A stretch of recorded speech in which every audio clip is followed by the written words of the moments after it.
Okay.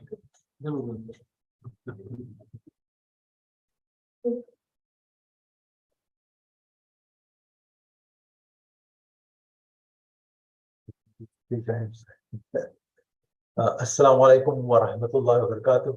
Bismillahir Rahmanir Rahim. I very much welcome you all to the International Institute of Islamic Thought and Civilization, International Islamic University, Malaysia, to this trilogy seminars. We are doing this for the first time, 3 seminars back to back, which is number 12, 13, and 14. On the futures of integration of human knowledge and civilization, civilizational development. We have a very famous scholar who is formerly Deputy Dean of ISTAC, and he is an expert in Islamic history. And he is currently visiting Malaysia, and today is the second lecture in the 3 series. And the topic for the lecture today is Divine Guidance and the Rise of Civilizations in Islamic History. Last time, just to catch up or to remind you, we talked about the textbooks, curriculums which are used to teach about the worldview in sciences, social sciences. So it was kind of laying the ground for today's lecture, which is going to focus, which some people had raised the issue about divine guidance. And he's going to talk or focus on that one. Let me introduce our speaker for today is Professor Abdullah Al-Ahsan. He's former professor of comparative civilization in the Department of Political Science and International Relations at Istanbul Shahr University. Earlier, he has served at the International Islamic University of Malaysia for 3 decades, that is about 30 years. He graduated from McGill University in Montreal, Canada, at the Institute of Islamic Studies over there, which is very famous. And after that, he moved to University of Michigan, which is another very top university in the United States. If you say I'm from Michigan, you say hats off to a scholar who comes from Michigan. So hats off to you. Professor Ahsan has contributed many articles on the relationship between contemporary Islamic and Western civilization. He was the first person to write a book on the OIC when nobody had OIC, Organization of Islamic Conference, which has been existing for a long time. If you remember, after the bombing at Masjid al-Quds, and King Faisal started the OIC, but it had not been studied. So Professor Ahsan wrote the first book on the Organization of Islamic Conference, Introduction to an Islamic Political Institution. It was published in 1988. I remember that very much because I like the book very much always, and I always refer to it. It was published by the IIIT. And then he has another book, Ummah or Nation, Identity Crisis in Contemporary Muslim Society, published from London in 1992. He edited, along with Stephen Young, Guidance for Good Governance, Explorations in Quranic Scientific Cross-Cultural Approaches, published from IIUM in 2018, and reprinted again, or republished again in 2013. His latest book is on Quranic Guidance for Good Governance, A Contemporary Perspective, 2017, which is published by Palgrave Macmillan. He has several articles and books, his books have been translated into Arabic, Bengali, Bosnian, Turkish, and Urdu. So today's topic, I'll repeat again here, is divine guidance and the rise of civilizations in history. So I present to you Professor Abdullah Ahsan. Thank you, Brother Imtiyaz. Alhamdulillahi Rabbil Alameen.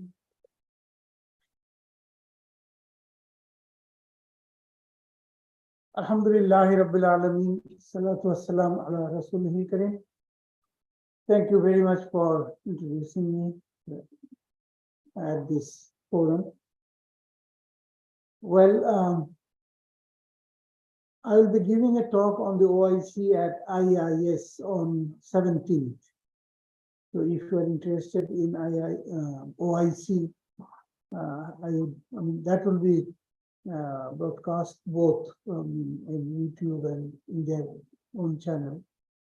You can, get my views of the OIC there.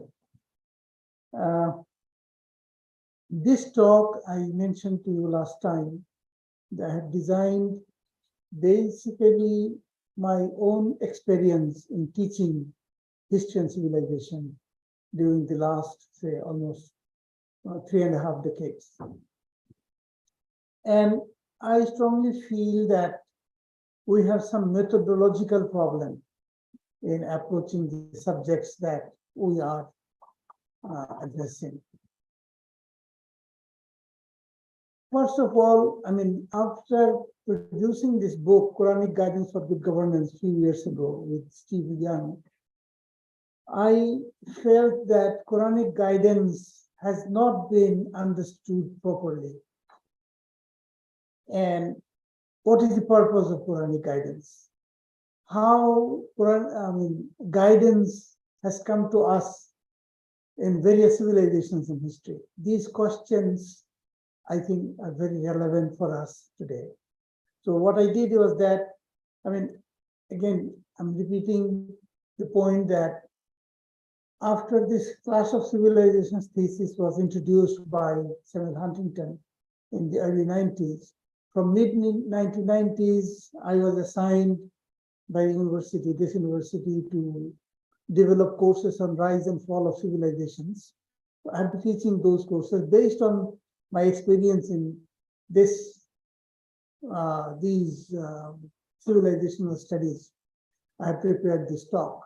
In my last talk, I discussed mainly the beginning of human history, how our worldview is dominated by this beginning of human history, whether human history began with one couple or began with the emergence of human species from another smaller or lower species to human species.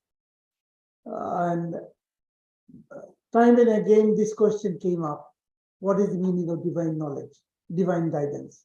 So today we'll be talking about that subject. So the divine guidance in world history and civilizations. So what I do is that I try to briefly go through world history from Paleolithic age to today, and how we have understood divine guidance. And one of the main sources of early civilizations is myth. And this question of myth came last time as well, but I will discuss a little bit more detail today. And this point I would like to highlight, that role of a supreme being is very common. Whenever you want to study any civilization in history, this teacher says that a supreme being appears in almost every myth. Now, problem is that we are describing the source as myth. And when you identify as myth, automatically what happens is that your mindset goes to the meaning of the word myth, which is the opposite of reality. And that means you don't put much attention to it, or it is not relevant to us. Myth is not relevant to us. But again, that is a faulty kind of perception. Go to the next slide.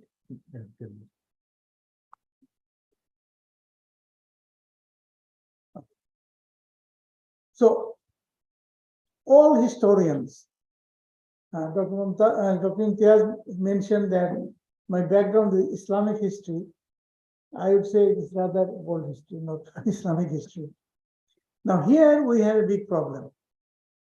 When we say world history and Islamic history, we identify Islamic history with Prophet Muhammad sallallahu alaihi wasallam. But Islamic history itself demands the idea that this is not new. Islam was not a new idea. It was reminding the earlier guidance. But unfortunately, our Muslim scholars throughout history have referred pre-Muhammadan period as Qabla al-Islam, before Islam. That is the wrong terminology. And yet we have been using it. So that is how we say the founder of Islamic civilization is Prophet Muhammad Sallallahu Alaihi Wasallam. But theoretically, in terms of ideas, that is not correct. It is, he is just reminding us from earlier civilizations. And that is what we want to see here. I will try to demonstrate that. Now, what is divine guidance? Divine guidance has come to us as religion. We have understood divine guidance as religion. But what is religion? And that is a fundamental problem of methodology, how we understand religion. We'll come to it. And also we'll try to define how myth has dominated in the study of religion. What is the difference? What is the relationship between religion and myth? And whether religion also has been anti-religious. Religion itself became anti-religious, which some scholars have described as pseudo-religiosity. We'll come to some of these points. Now, I'm referring to this book because this gives an understanding of our understanding of religion. You are all, I guess, familiar with Karen Armstrong. Many people refer her as a good authority on Islam. She has a book on Islam as well. But her book, I'm quoting this book because in this book, what she says is that 4,000-year quest of Judaism, Christianity, and Islam, that is the title of her book. And the way he starts is this. In the beginning, human beings created a God who was the first cause of all things and ruler of heaven and earth. You see the challenge here? She's saying that man created God. It is not God created man. And exactly this is what you will see in the discipline of sociology. The founder of sociology, Auguste Comte, also felt that you need a supreme being to believe in, and he created his supreme being. So in other words, what I'm going to suggest to you is that religion that we are referring to is not the same religion as religion itself claims to be, because religion itself claims to be God-given, not man-invented. Okay? So this is another book which is also gives the same idea. And what this author is saying is that he uses archaeology, theology, evolutionary psychology. These are the disciplines that Robert Wright is using to understand religion. Now, how are these? I mean, this is the question that I'm raising here. Do we really know about all the religions that we talk about? And what I'm referring here is that are the followers of religion, are the Christians really following Jesus, teachings of Jesus? Are Muslims following the teachings of Muhammad Sallallahu Alaihi Wasallam? Are followers of Moses, Musa Alaihi Salam, following the teachings of Musa?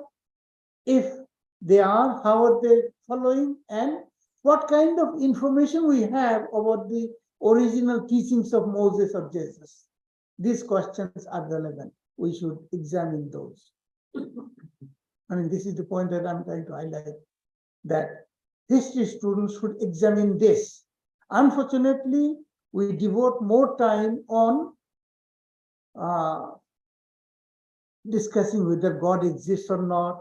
If God exists, then, I mean, what kind of understanding of God? You see what kind of understanding of God.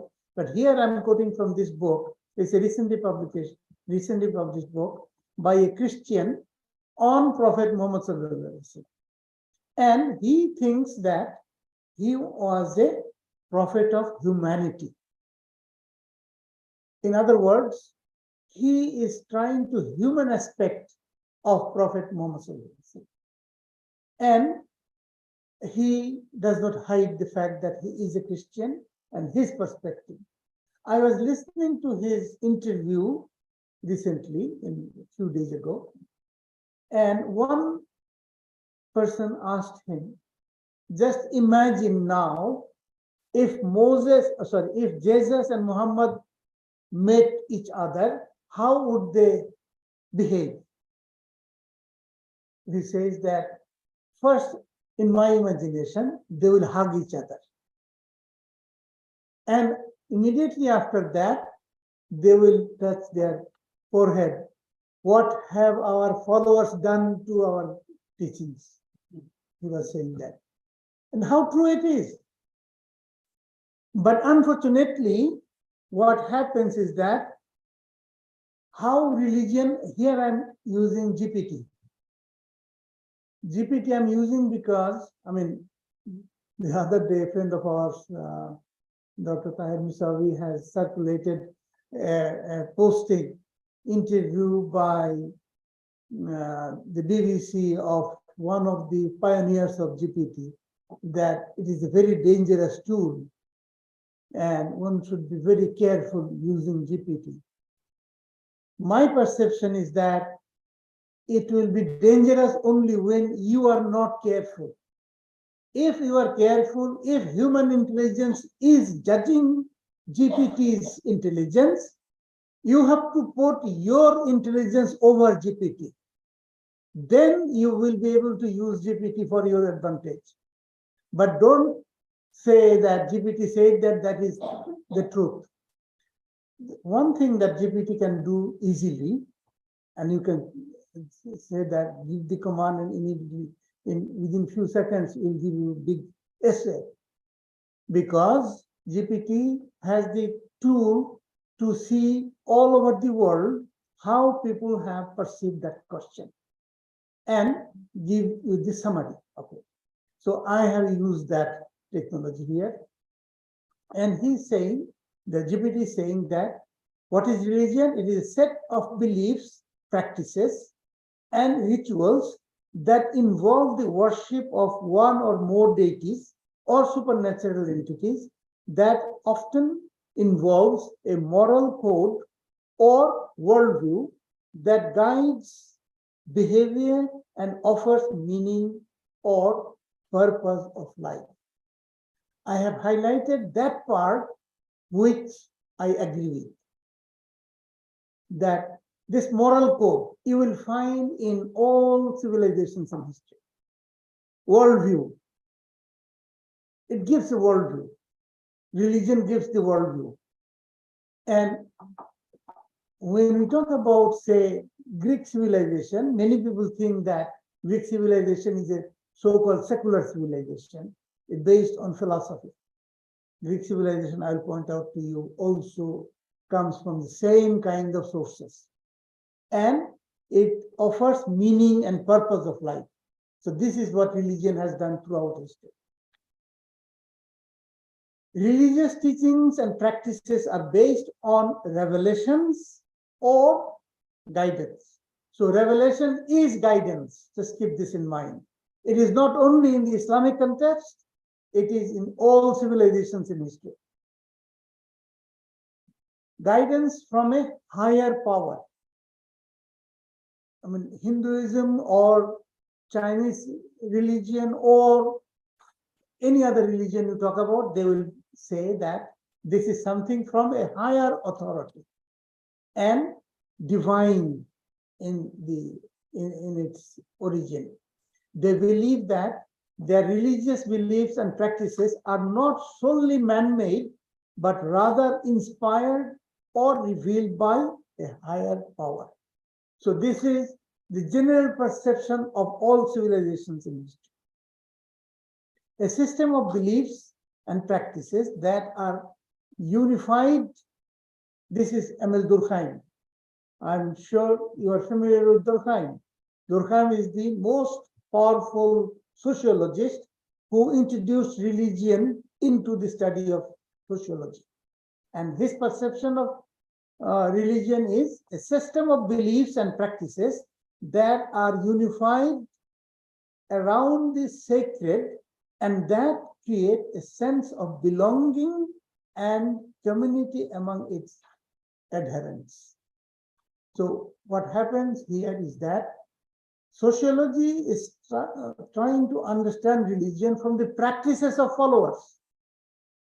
And that is where they deviate from the original teaching of religion. So those who are studying now in the disciplines of sociology or anthropology or any other disciplines of social sciences, you must be careful about these founding principles of the discipline. Then psychology, of course, is a most significant discipline that brings religion into the study of human beings. And of course, psychology has many branches.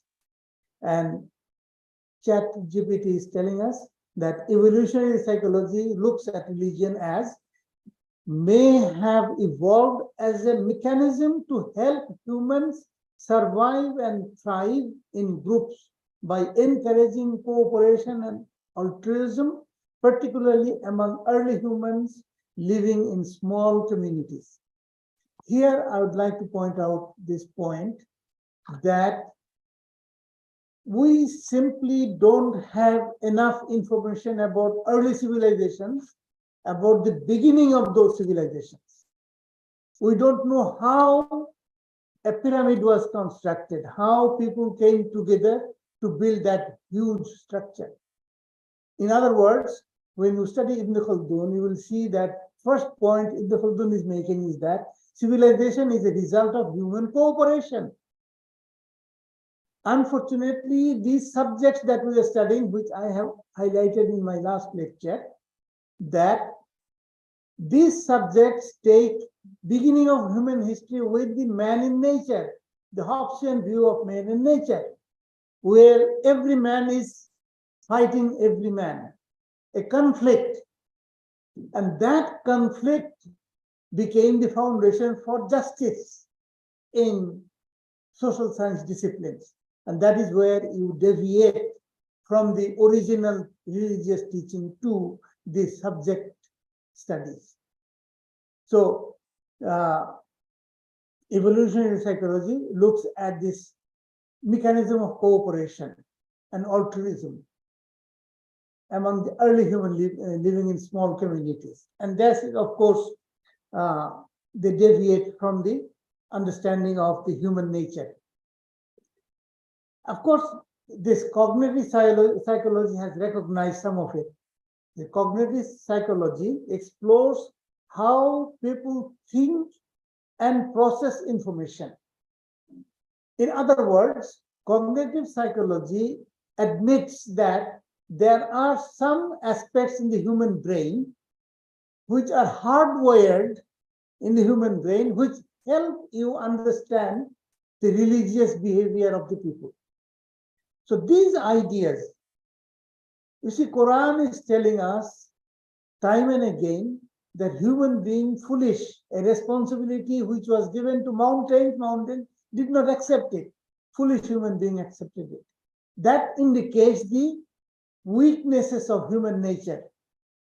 If a psychologist knows that this is what religious text is saying, I think psychologists' research will become much more easier than this kind of approach that you don't know anything and all of a sudden you are starting from the blank slate and starting your research. So what I'm trying to suggest is that your understanding of the Quran will help you formulate your research proposal, research methodology. Social psychology, developmental psychology, different aspects of psychology, they take different kind of approaches in the study of the subject. I will not go into detail of it. You can study and you can look at these slides later, that how these disciplines try to understand from the human behavior and define religion, personality psychology. See that now here I am comparing these two figures in history. I'm sure you're familiar with these two individuals, Gandhi and Jinnah, in the subcontinent's history. Gandhi was a very religious person. Jinnah was not.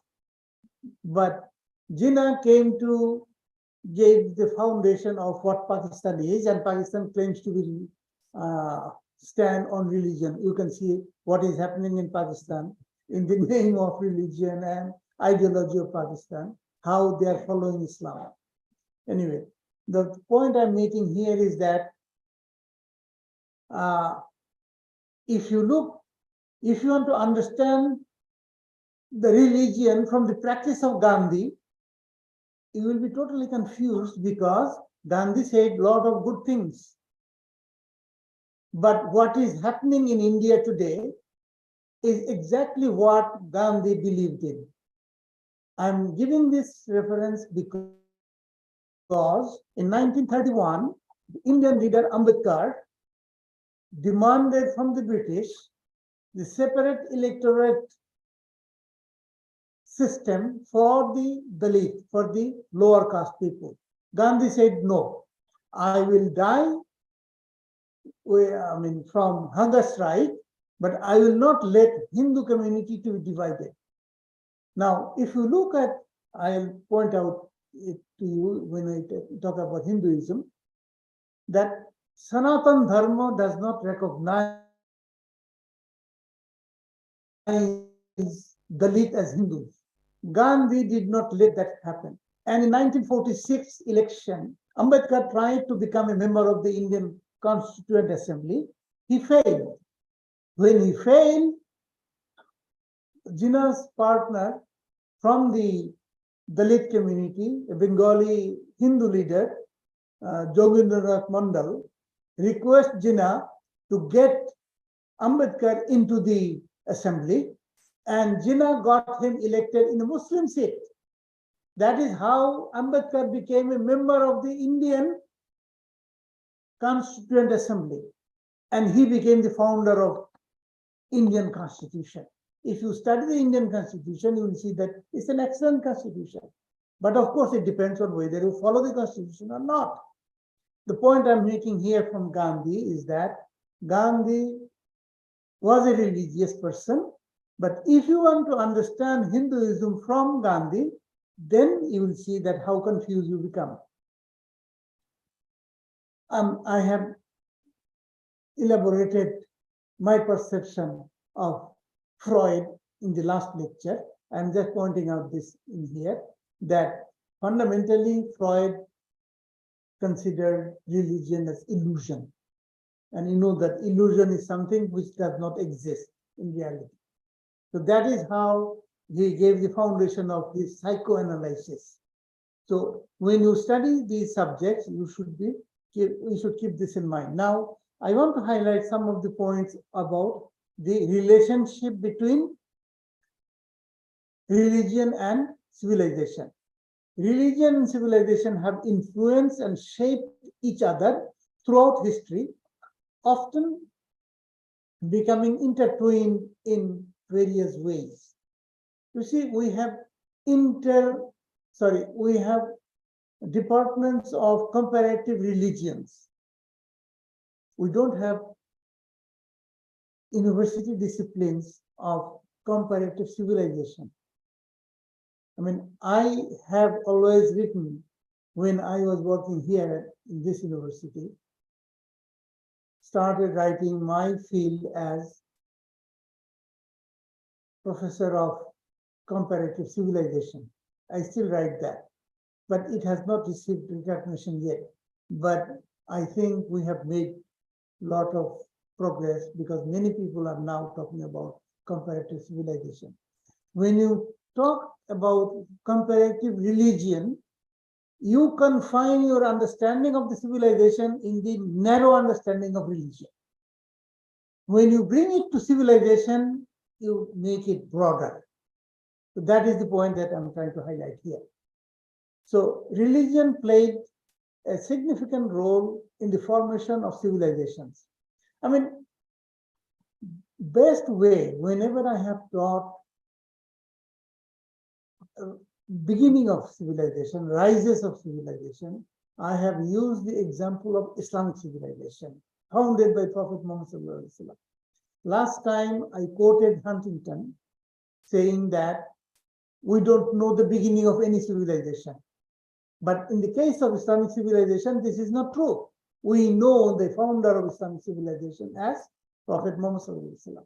And if you look at his role during his time in Mecca, where he gave the foundation of the civilization, you see how he ensured the faith into bringing people together to ensure cooperation. Comes Ibn Khaldun, that the cooperation that you saw in Medina, in Yathrib, is the result of this Meccan period. And you know that he spent 13 years in doing this homework. And then only in Medina, he founded the institution. And therefore, this homework that he did is missing in our discussions about beginning of civilizations.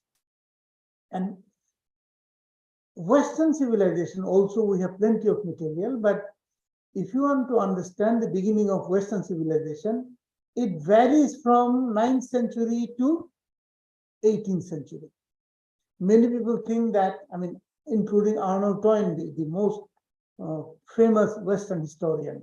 Arnold Toynbee identifies 9th century as the beginning of Western civilization because of his idea of having Rome as a sacred territory, and Holy Roman Empire was the foundation for Western civilization, he says. But most Western historians identify Renaissance as the beginning of Western civilization, but those who are most focused on ideas, they identify 18th century.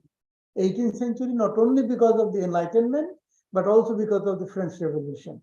French Revolution ensured nationalist cooperation within the French culture, and that is how French Revolution occurred. Cooperation was achieved in the name of nationalism, and that dominates our worldview today. So when we talk about this relationship, we should keep these points in mind. Civilizations have provided the infrastructure, resources, and institutions that have facilitated and spread an establishment of religious practices and beliefs, resulting cultural assimilation. This cooperation idea comes, syncretism, social hierarchies, and institutions. Now, civilization has provided this. I'm asking whether this is civilization did it or the religion did it to civilization. In my view, it is the religion which did to civilization, which brought these ideas of cultural assimilation.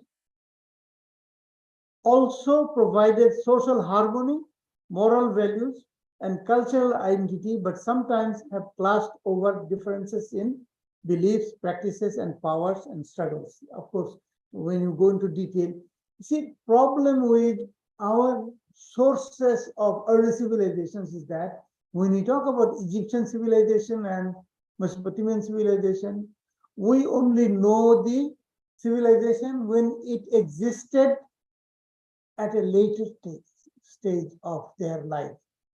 Now, Egyptian civilization, at least it survived 2,500 years, from 3,100 BC to 500 BC. This long period, you are generalizing the whole period in one or two books. In other words, you are only looking, I mean, many people give this kind of example, that an ant, when an ant meets an elephant, how ant perceives the elephant. This kind of studies of civilization is totally based on this kind of ideas, because they only look specific, and that is where the domination of the subjects come and complete. So what religion did, now I'm coming to specific civilizations. The Mesopotamian civilization. Usually, you will see that history books will tell you that Mesopotamian civilization was the first human civilization in history. And all textbooks will tell you that religion was the foundation. It gave all kinds of ideas of this civilization and subordinated to overriding religious purpose. So anything that you do, be it political, military, social, legal, literary, artistic, was generally subordinated to an overriding religious purpose. Here, I think you will understand it better when I make a reference to Sharia. How Sharia has been understood? Sharia has been understood as something which guides all aspects of life. And this is what you see in early civilizations. But unfortunately, because we don't have enough information about the details of those civilizations, we generalize based on what we see. And in Mesopotamian civilization, this ziggurat culture was very common. The evidences that we get is that along the Tigris and Euphrates rivers, there were many city-states. Ur was one of them, where Ibrahim alayhis salam was supposed to have been born around 2200 BC. But in these city-states, Ziggurat was the center. You can say downtown, city center. And there are different kinds of descriptions of Ziggurat. But what we know is that Ziggurat was a huge pyramid-type building. And some books will tell you that Ziggurat, at the top floor, lived the priest king. In other words, it is a strong possibility that the civilization started with a prophetic character. It is very clear in Babylonian civilization. So Babylonian civilization came few hundred years later in Mesopotamia, but the founder of Mesopotamian civilization was Hammurabi. And if you Google Hammurabi, you will see that Hammurabi, there are some pictures that Hammurabi is receiving guidance from the divine authority. And if you take the Islamic idea of Jibril coming with the message, you can easily identify what Hammurabi is, the clay plate that have been found by the archaeologists. Here again, I'm trying to identify those aspects of early civilizations which I have understood from my study of the Quran. Why I take Quran seriously here? Because Quran is the only divine book which historically has not changed. It is the same text that the Prophet ﷺ had recited and received guidance from. The same Quran exists with us today. But that is not true for the closest book, the Old Testament. Old Testament scholars themselves agree that there were conferences where they met and decided the text of the Old Testament. And therefore, it is not God-given anymore. Human interference has been there. So I learned from the Quran mainly because this is the only book where there is no human interference. Of course, there have been mistranslation, commentary on this, I mean, manipulation and commentary, but not the text. And that is why it is very important that we understand Quran from the original Arabic text. So again, I'm applying my knowledge to my study of early civilizations. And Ziggurat tells us that there was a time when at the top floor lived the priest king who received guidance from divine authority. And then, of course, you have different kinds of activities. Ziggurat also was the storage. It seems that at one stage, Ziggurat was the place people would pay their tax. Because, again, this idea that the earth belongs to God, an Islamic idea. We are only Khalifa. Khalifa means you are representative, not representative of God, or I don't know who's representative, whether the representative of the earlier communities or representative of God. We may discuss that in a different context, different discussion. But the point I'm making is that everything belongs to God. This idea is very common in every civilization in history. And Ziggurat was the manager of that property. And the irrigation that happened, it was also administered by the Ziggurat. So in other words, the ideas of governance came from divine guidance. And you have plenty of evidences of this idea. Surrounding Ziggurat were buildings that housed priests, officials, laborers, and servants, all bustling about to serve the city's god. Now, this idea, of course, in my view, might have been a later development, not the original, because the idea of God here is already, deviated from some original teachings. While the temple was God's home, it was also God's estate.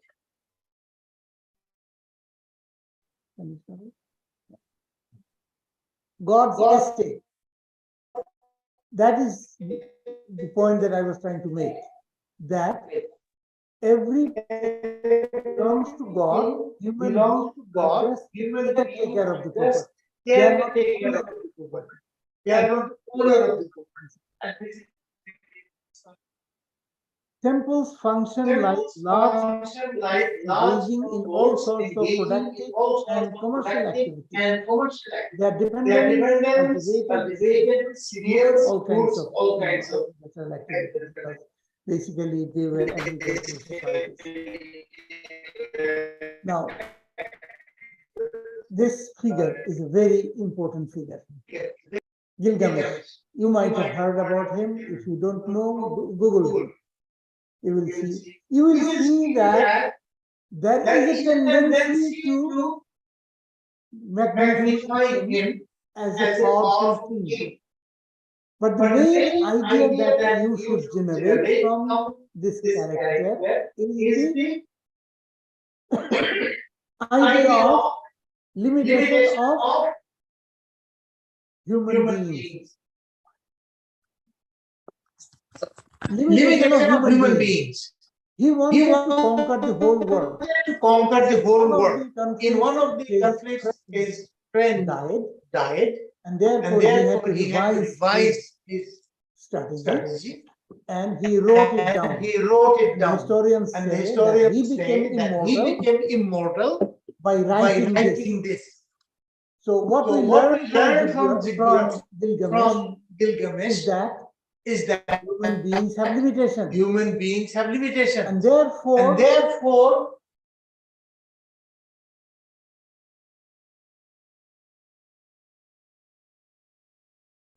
someone has to put off mute their phone because the sound is echoing. I believe the echo, Prof. Imtiyaz, is because if you open your laptop next to him. Someone phones. Okay. this This means that this priest king, as I said, might have been a prophet, we don't know, but priest king could not be immortal. From the character of Gilgamesh, we derive this, that Pharaoh or Mesopotamian kings, even though they were worshipped as being kings or God, they could not have been the creator God. So this is very important for our understanding of, early civilizations. And this story, of course, is very, fiction. Perhaps this is the first fiction in world history. And it survived orally for centuries, and sometime around the 3rd millennium BC, it was written down. So Egyptian civilization also has similar kind of background, that religious belief was the basis for Egyptian art, medicine, astronomy. Here you see, it is not just Islamic studies which is studying God. It is art, medicine, astronomy, literature, government, everything is coming from this divine knowledge. And you see, I think I mentioned this last time also, that George Surton, when he wrote Introduction to History of Science, he points out that until the end of the 18th century, theology was part of science. But 19th century rejected theology from science. As a result of that, this scientific compartmentalization of knowledge that happened in the 19th century is faulty. And we have tried to Islamize our knowledge, but I don't think that is for you to decide whether you succeeded or not. Okay. This is one of the instructions that you find in the Egyptian, after digging the areas, you find this, that be not evil. It is good to be kindly. Do right so long as you abide. I'm just changing the biblical language to normal language.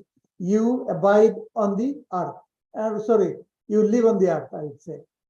Calm the weeper, oppress no widow, expel no man from the possession of his father. Take heed lest you punish wrongfully. You see, these instructions are very Quranic. And you find that in the teachings of early Sikh. So this concept of Ma'at is very important. You have too many things. Of course. Together. You have to have some discussion before. I understand that you have a lot of questions. That is why I invited you. All the questions. I know. But thing is that I have to confine all my understanding. I'm trying to confine all my understanding in 3 lectures. So I'm just trying to provoke you to raise questions. You're going from different civilizations to different. That's right. All over the world. Yeah, that's right. This is what the approach that I have adopted for methodology of this lectures. Anyway, Ma'at. Actually, Maat, to my understanding, is very similar to the word that I'm going to use, I think may shock you. That is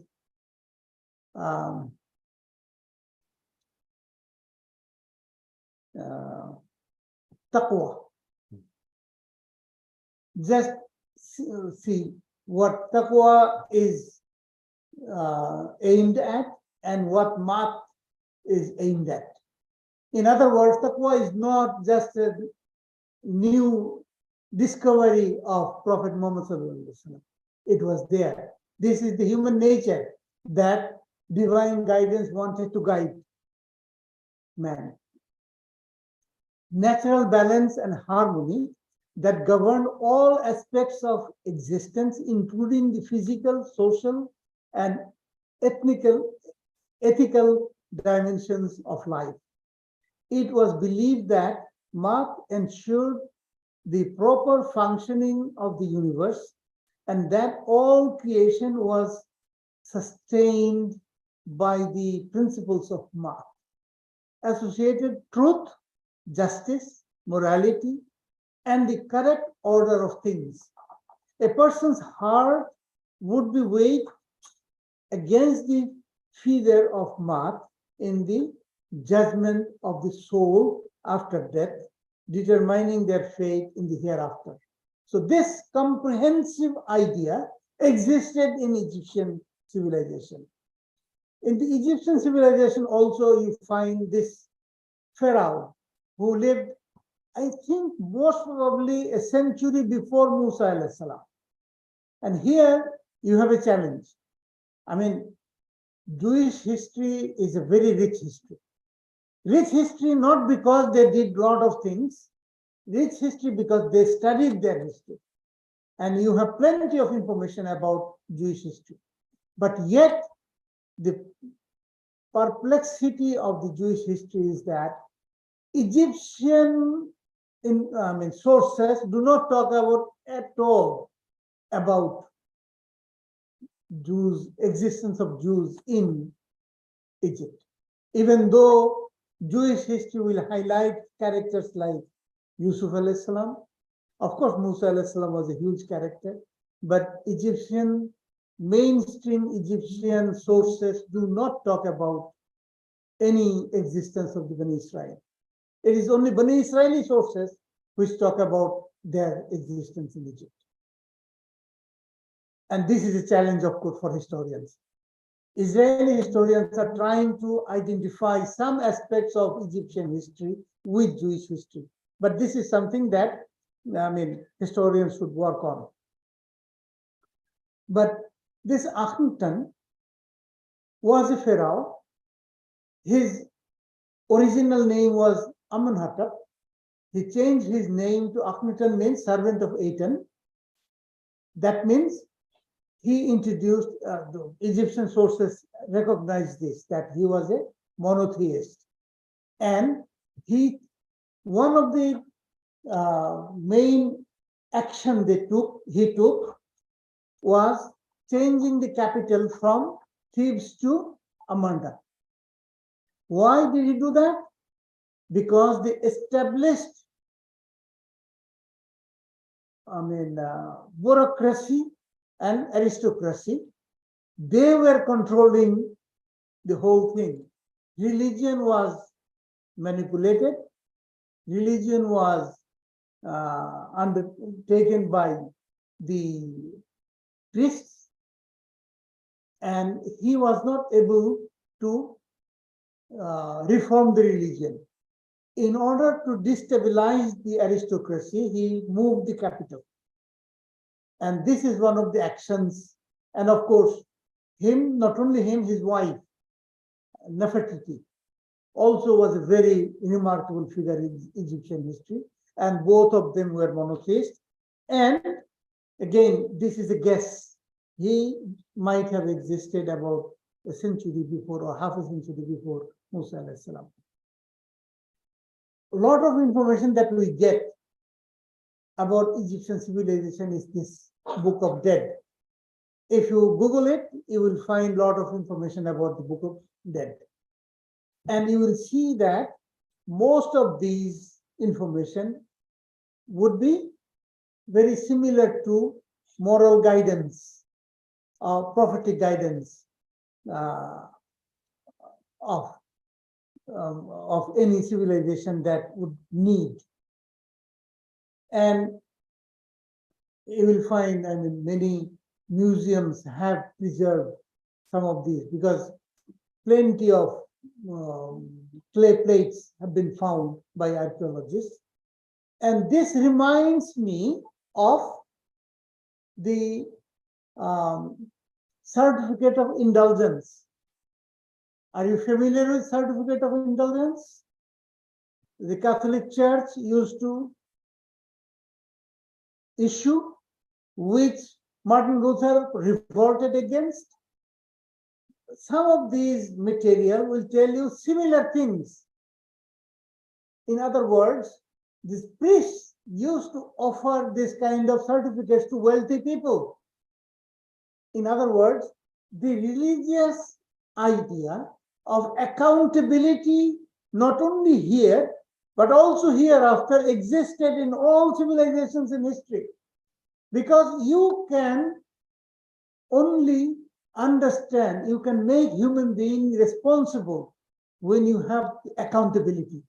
Today, is there any accountability in any of the system? Pakistan is supposed to be an Islamic Republic. Is there any accountability in the governance? So these are the questions that one needs to raise when studying any civilization in history.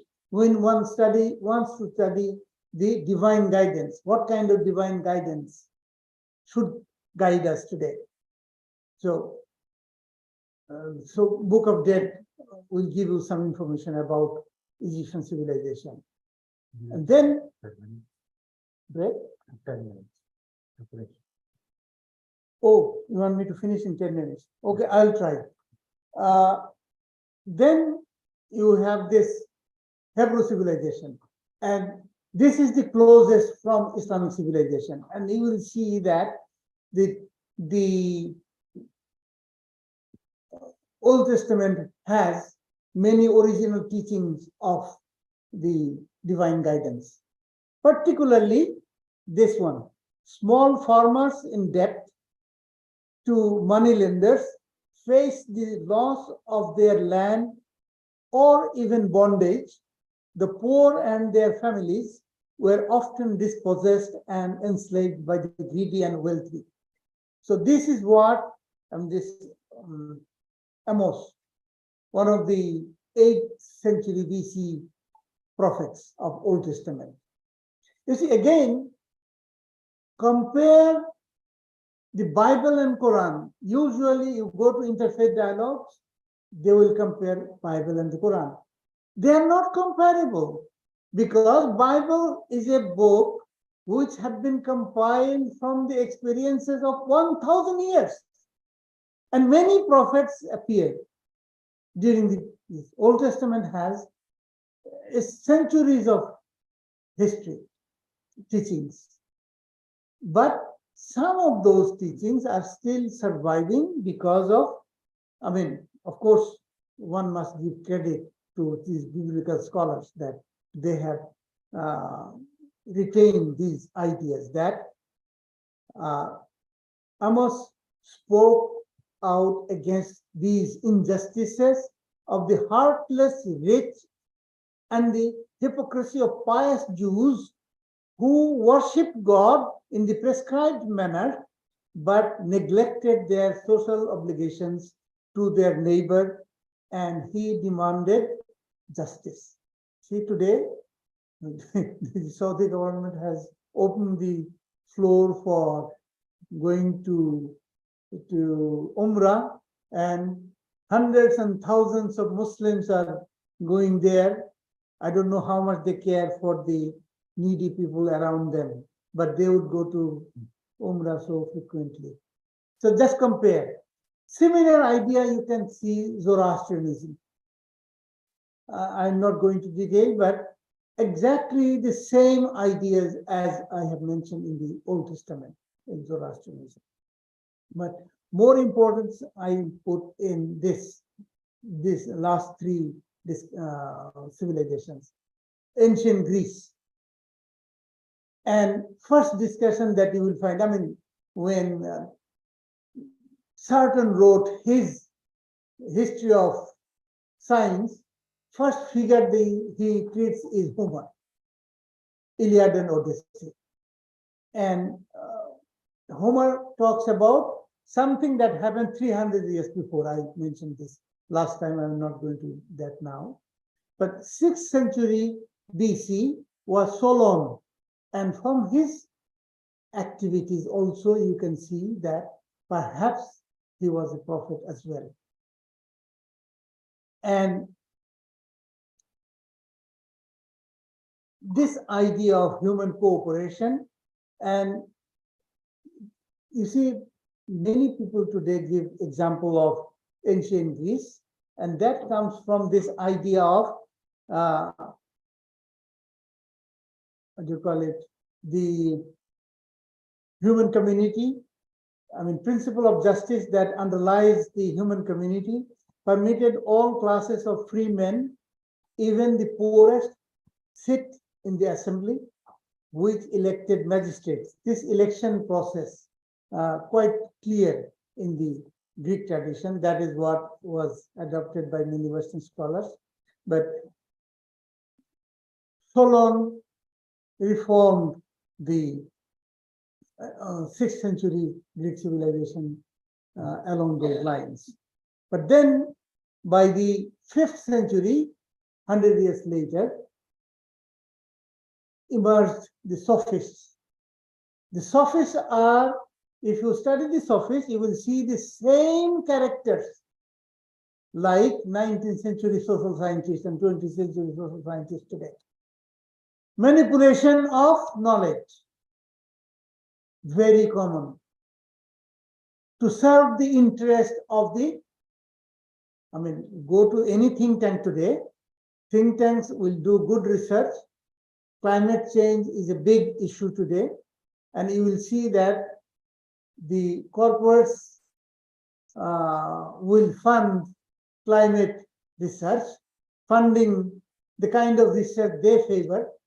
In other words, this manipulation of knowledge happened with the sophists. And that is what Socrates revolted against. He called it relativism, justice for the wealthy and justice for the common people. You can see in the Pakistani situation very clearly today. Justice for some people is something, and justice for others is something else. So he attacked that.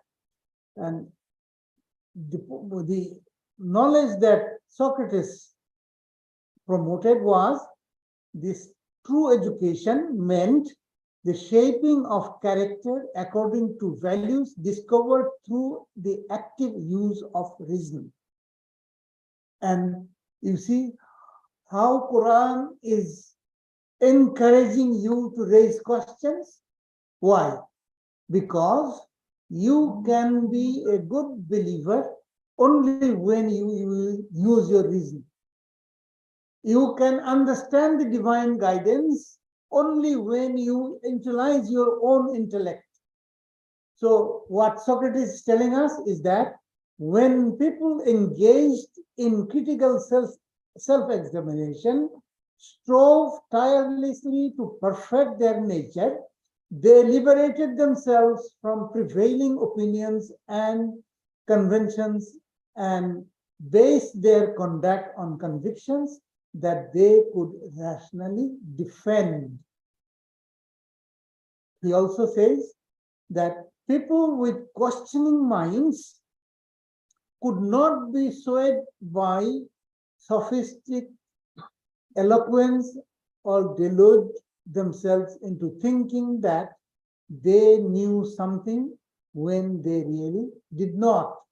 So this knowledge, some scientists favoring the corporate sector and suggesting that climate change has nothing to do with the oil exploration or that kind of researches.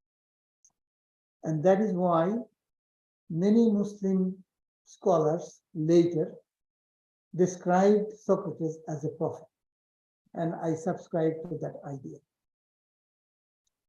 Indian civilization. You see, I have just mentioned to you about Sanatan Dharma. Sanatan Dharma believes in this true Atma. Atma means soul, and exists in all living beings, irrespective of caste, gender, race, and any other external differences. So the point I would like to highlight here is that this caste system is a later inclusion into Hindu religion, and it is this caste system that the British Orientalists in the 18th century, those who are familiar with the history of Bengal, you will know that during the rule of 100 years rule of East India Company in Bengal from 1757 to 1857, Orientalists did this successfully. They tried to discover pre-Islamic culture of every colonies that they ruled, and they wanted to disassociate Islamic teachings from the original, Islamic teachings from the countries that they ruled. What happened was that these upper caste Hindus found very good patronization from the British Orientalists. And that is how Orientalism became, and that is a different subject, that how knowledge was manipulated by these Orientalists. And karma demands that individuals responsible for their actions and their consequences. So what happened in Hinduism as a in the caste system is that you cannot change your caste, and therefore individual responsibility is no more relevant. You are born in a family of sweeper, you have to be a sweeper. In other words, this indoctrination in the name of religion manipulated the governance. And that is why when you want to understand religion, you cannot understand religion from the practices of followers, because followers have deviated from that. Chinese civilization, you find the same idea.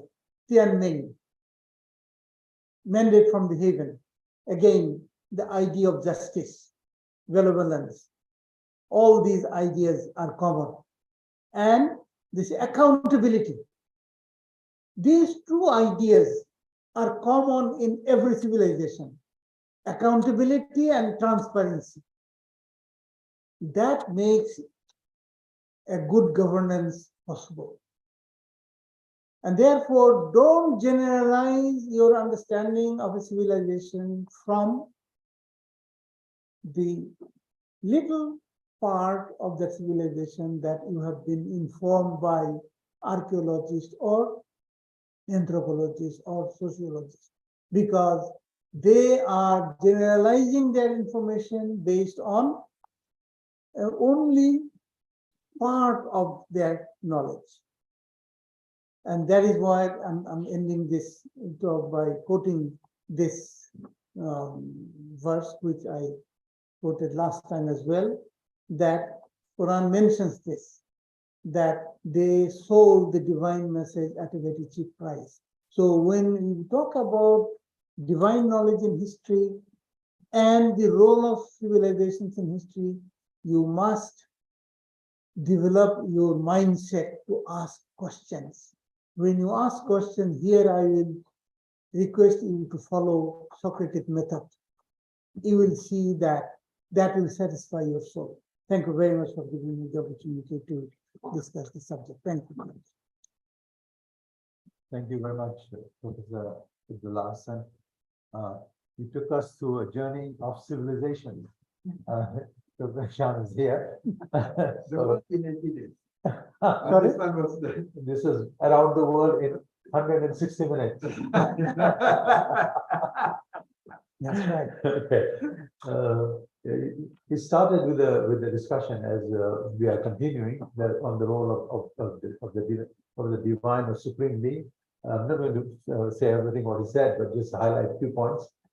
You find the idea of supreme being in all civilizations, the role of supreme being at the beginning of all civilizations.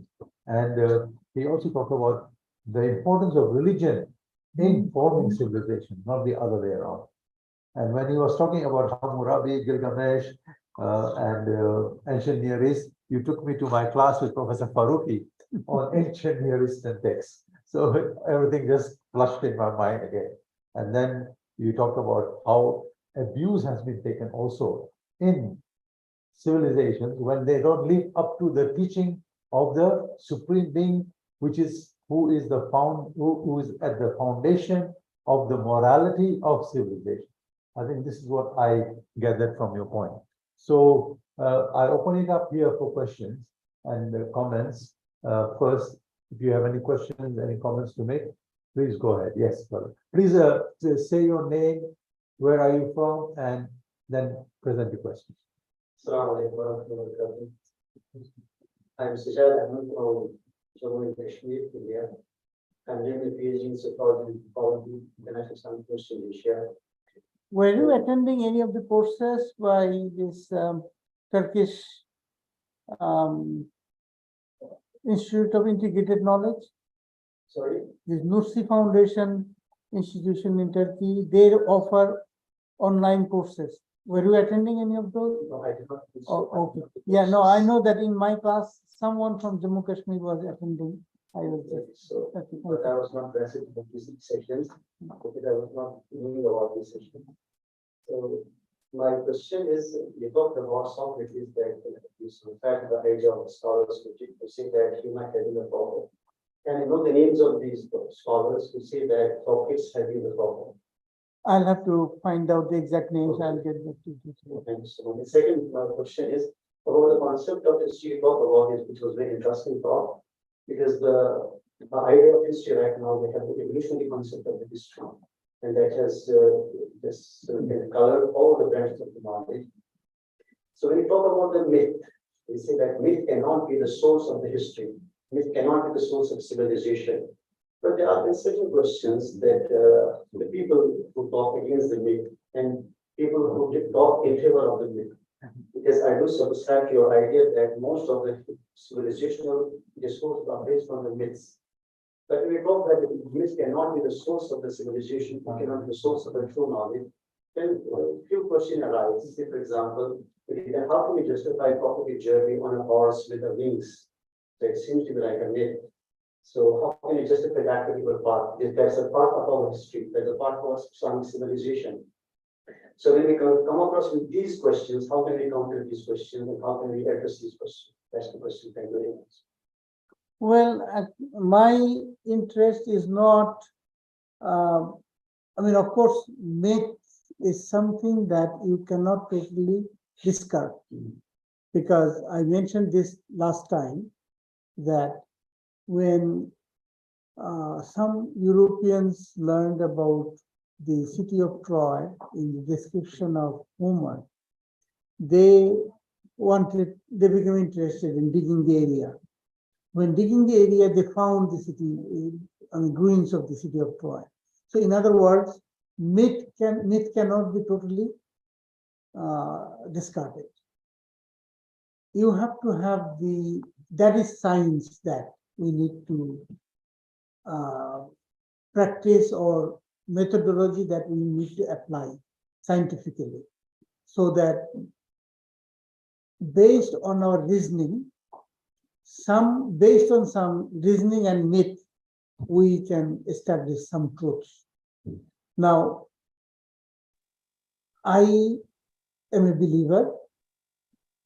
I know that Professor Salam was taken to the heaven, but I don't know the mechanism. And therefore, that is not my field of interest. I just believe in it. I don't want to defend that. I mean, not everything that God is so powerful, he can do anything he wants. Can we say that there are certain rational parts and there are certain non-rational parts? not necessary if there is not rational, it cannot not necessarily opposite it is irrational, it can be non-rational part as well. I will not go to that. So I mean, that one is a rational entity, second is the rational entity, it's opposite to the rational entity. But definitely also another room for the non-rational entity that our brain is not able to understand in grasp of the mechanism. But the truth is that it happened, it occurred.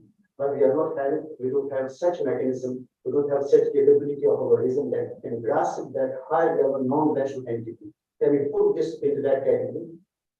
Well, as I said, this is a part of faith. And how it happened, I don't think that one needs to be.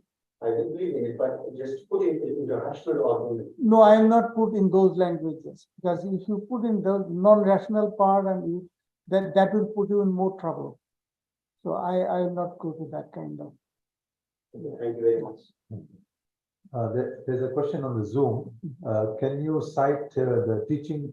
What is the source of the teachings of the ancient Egyptian sources you mentioned? Oh, I mean, Math Yeah. is there in most books on Egyptian history. Okay. It's there. So, Brother Khalid, you can look at the books on ancient Near Eastern texts, on Yeah, I Egyptian mean, texts. Yeah. you'll find it. Yeah. I mean, if you want exact pages, then I have to work on it. Yeah. And the books which comes to my mind is the book by Evans Pritchett. The two Yeah, texts, there are yeah. many books on that. So, Okay, so that is true, Brother Khalid. Dr. Isham, you are welcome. Only question. It's very nice to see you again. I feel blessed to see you. Then I will not let you ask a question. He called it to come. Your lecture is always been very interesting.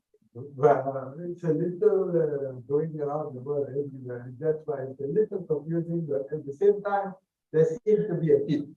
As you discuss the moral discussion, and you seem to show that actually from the classical times to even the modern times, we seem to believe almost the same thing. Now, as you explain it to different texts, I actually explain it to human nature. human nature. Yes. Yes. As the Quran argues, right, there's nothing in the Quran that goes against the human nature. We believe murder is wrong because it's human nature. And as you see through it, it's not the revelation confirms our nature. Instead of the revelation actually informs us of something else. So it's as the revelation begins from Adam until Muhammad. So we believe in all prophets, therefore all times, and all books. And so it shouldn't be a surprise that these different cultures have very similar ideas. The technicalities, of course, is a little bit more complicated. Yeah, I think this is what I how tried to religions focus on. develop and all the other significant. But as I can see, as you go from Greek to everything else, the basic ones, we're not talking about the more complicated. Would you agree that this is human nature? Yes, fundamentally it is human nature, but when you say human nature, you have to be very careful, and you have to bring this idea, the purpose of creation.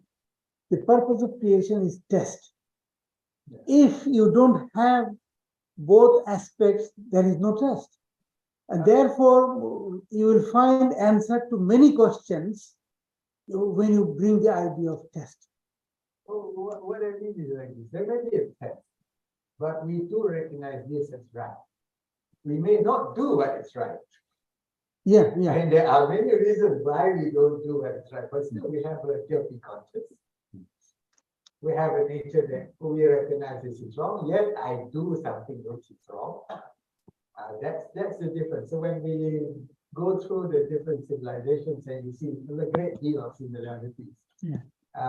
To simply It is because of the human nature, yes. simply argue this is a divine text that comes. And this the other question was, you seem to play a human role is minimal. God's role is much more. In other words, you argue as if the prophet was constantly receiving revelation and was doing the same thing, or even the other Hammurabi or whoever else. human nature is there. This life is a test to develop human nature. Oh, we get to do wrong, but we also get to do right. But I think I will, That's what the human nature. I will, disagree with that part, that I am emphasizing too much on the divine, role of the divine. Role of the divine, you see, that is where we deviate. Look at the Prophet Muhammad Sallallahu Alaihi Wasallam. He came 1500 years ago. We are still following him and his teachings. Now, earlier prophets came, but maybe another prophet came 100 years later. Maybe at the same time there were more prophets in the same areas, or we don't exactly know those, aspects of history. The point I'm making is that we take the fundamental ideas. The divine role has been there. Human beings have tried, sometimes follow, sometimes deviate from those teachings to serve their personal interests. So when we want to understand, our purpose is to understand change in history, how changes occur. And in order to understand change in history, you have to be very specific. I mean, a research on something that has happened 100 years ago, you are conducting it. Now, you have a lot of questions, a lot of gaps. Imagine centuries ago, or thousands of years ago, something happened. You want to undertake that research. It is difficult. But at the same time, if you keep these principles in mind of the human nature, as you have mentioned, I think it becomes easier to formulate the thesis. And then, of course, you do conduct the research. So what I'm trying, in response to earlier question, also that was engineering standard. Even ChatGPT, which I have used, I have quoted from ChatGPT. If you go to the concept of math in ChatGPT, you will find good description. And if you ask ChatGPT to give you the sources, ChatGPT also will do that. And therefore, your research has become much easier with these kind of discoveries. And again, I'm making reference to my father-in-law, who was his teacher as well. He used to say that Allah subhanahu wa ta'ala is working on two planes. One is revelation, and the other is understanding of science. So scientifically, revelation should be understood more rationally with the development of science. So he used to say this all the times. Yeah, just a good question. There is always an issue for the Semitic, Bring it closer. Semitic religion and non-Semitic. So here the Semitic is basically the revelation and authenticity is there. But when you are bringing others like Sanatana Dharma, Prof and things, so what's your takeaway from there? I don't like these descriptions of Abrahamic religion or Semitic religion, because you are dividing the mankind through this kind of categorization. Allah subhanahu wa ta'ala in the Quran says that He has guided all people, and therefore we are not separating mankind on this. And what we are trying to understand is that these teachings, how similar teaching, I've mentioned fundamentally 2 points. One is accountability, and the other is transparency and human dignity, these ideas. And you can identify them in your studies, not only in Semitic religion, Abrahamic religion, in all. That is why, although in Buddhism, some people claim that there is no revelation in Buddhism, even there is no concept of God in Buddhism, I think Again, it depends on the sources. Some sources would say this, some other sources will say that no, this is not true. Yes, even some of them recognize him as a prophet. Yeah, I mean, Muhammad Hamidullah, the famous Muslim scholar from India, I mean, he considered Buddha as a prophet. You seem to make religion very significant. How is it today? Religion seems to be not significant or less and less emphasized as development. Yeah.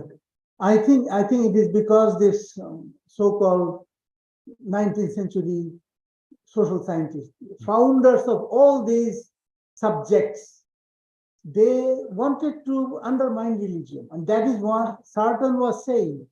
Sarton was saying that Sarton is not a Muslim. He is just a kind of scientist who wanted to record how science has come to us. And he noticed this. And this is a deliberate attempt to control the human society. That original teachings of religion must be discarded. Even if it is not possible to reject religion, define in a way that it dilutes the whole purpose. Not only dilutes, become caricature. Yes, very good. Yeah, I know this is the situation. Abdullah and Professor Ahsan, can I ask you a question? This is like what Professor Faruqi talks about meta-religion. How would you relate it with your concept of supreme being and the role of religion and civilization? Actually, I'm not familiar with Professor Faruqi's meta-religion aspect. You can define it better. But what I'm trying to suggest is that if it is, say, philosophical aspect of it only, then of course it is subject to your understanding. And I am just explaining the way I understand it. I mean, when I compare Al-Ghazali and Immanuel Kant, I see a lot of similarities between the two figures. Al-Ghazali came in the 11th century, Kant came in the 18th century, and I don't know whether Kant ever studied Al-Ghazali or not, but there are a lot of similarities. And that is where it comes from. The source of knowledge is the same. Yeah. So that is why you see the similarities. Okay. The question is, another question from Zoom. How does what was presented today point to integration of knowledge? Well, we are all struggling with that. I mean, my position I haven't explained here. I think what Professor Faruqi tried to do, or Professor Natullah Akhtas tried to do, or any scholar who dealt with these subjects tried to do, they have done their job. And I feel that we have tried to integrate knowledge, but I don't think that even now, I mean, look at the subcontinental history. Look at Sayyid Ahmad Khan in the middle of the 19th century. He also wanted to integrate Western knowledge and Islamic knowledge. Compare him with Sayyid Nurjudi, or compare him with Faruqi. You see the attitude is the same. Approach, I mean, because of the circumstances, there are differences. But foundational ideas are the same. You want to integrate knowledge. The labels are different. Yeah. Even I mean, because of the time. Yes, Sister Amri. I have a question that you have shown how religion has played an integral part in all previous civilizations. So now if we see that we live in post-modern or post-truth era, how do you see the future of religion? How will it manifest itself? And also the rise of Hinduism and Islamism and Zionism. Do you think that we are moving towards a non-secular world? I think we are moving to a more dangerous situation in the sense that every religion in this kind of ideas, I don't see religion as Hindutva representing Hinduism. I don't see Islamism representing Islam. I don't see Zionism representing Judaism. Our challenge is to find the original teachings, and the original teachings will give you some principles. And those principles are all same, like justice. Don't oppress the poor or widow or children or that kind of ideas. These are common. So is it possible to bring those ideas back? I think it is possible, but how long will it take? I don't know. But the way things are moving, some of it I will discuss in my next talk, devoting mainly to Islamic civilization, how I see the future. I think it is possible to bring humanity together, but it all depends on how we approach it and how we synchronize our ideas into what we take as the truth. No, Mahdi is coming. He will unite. Mahdi, you see, this is a very Your Malaysian Mahdi. this Mahdi concept. You see, many people will say that it is in the hadith or all good things. Problem is that how many Mahdis have appeared so far? And you couldn't say yourself. That is my answer. You see, this is the problem. Okay, go ahead. Okay. I think the dean is, Yeah. I saw the dean, Yeah, so yeah. maybe. Do you have any, Prof. Aziz is there. does anybody in the room have any question? Yes, Assalamu alaikum. Okay, I don't see any questions. So Professor Bargut, are you there? Assalamu Would you alaikum. like to say something? Assalamu alaikum. Salam. Assalamu rahmatullah. Alhamdulillah. Yeah, just very briefly, first of all, let me congratulate Prof. Al-Ahsan again for this very important lecture today. Raised very important issues and questions that we need really to answer. And I think he already proved again that we, as Muslims, we need to have a kind of a unified theory of explaining history from a bigger Quranic perspective and human perspective. And I think we have the material there, but we need teams to work on this. That's number one. Number two, I want just to suggest to Prof. Imtiyaz, you know Malik bin Nabi. Malik bin Nabi, in his book, The Quranic Phenomenon, Al-Zahir al-Qur'aniyya, he tried to develop an approach how we understand religion and change in history, how to understand how religion makes impact in building civilizations and culture. I wish to see maybe like Professor Muhammad Tahir al-Misawi, who studied very well Malik bin Nabi, and he translated many of his books and he worked on this Quranic phenomena. He and Professor Ibrahim Zine, maybe in due course of time, we can invite them to provide Malik bin Nabi's approach to understanding the Quranic phenomenon. That's why for him, using the term phenomenon means how we link the religious and the sacred to history. And he has some beautiful explanations. We might agree or disagree with him, but I think it's worth adding his perspective to what we are discussing in ISTAC currently with this series of Professor Al-Ahsan. No, I Other think than Malik bin Nabi is a very good source on the subject that I'm talking about.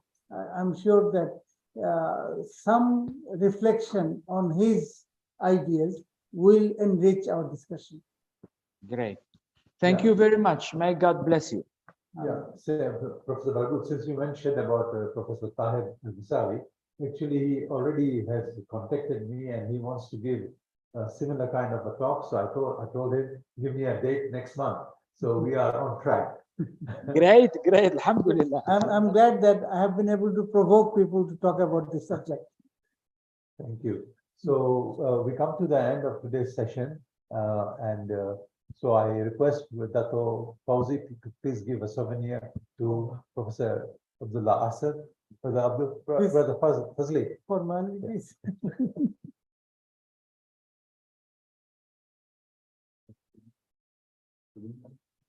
Oh, sorry. Oh, Yeah. I can give back it. Where do you pick up? United Arab Emirates.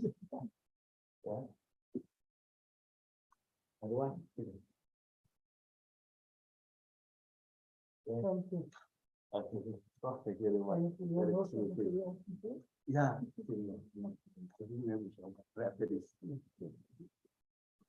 Yeah, you remind me of Brother Hassan. Yes, Prof. Yeah.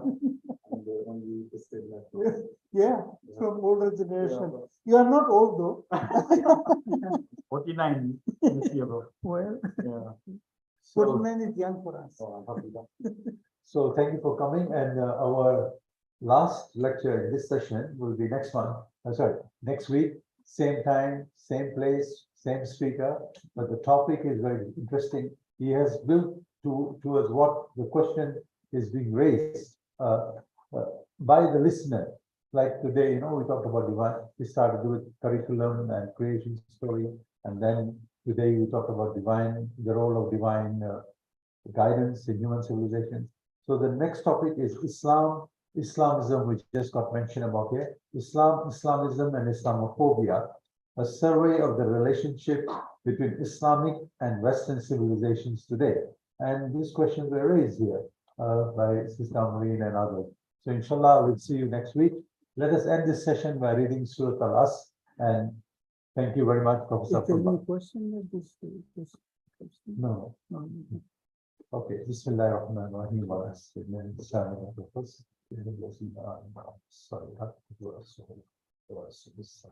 Shukran, Jazilan. Thank you very much. Terima kasih.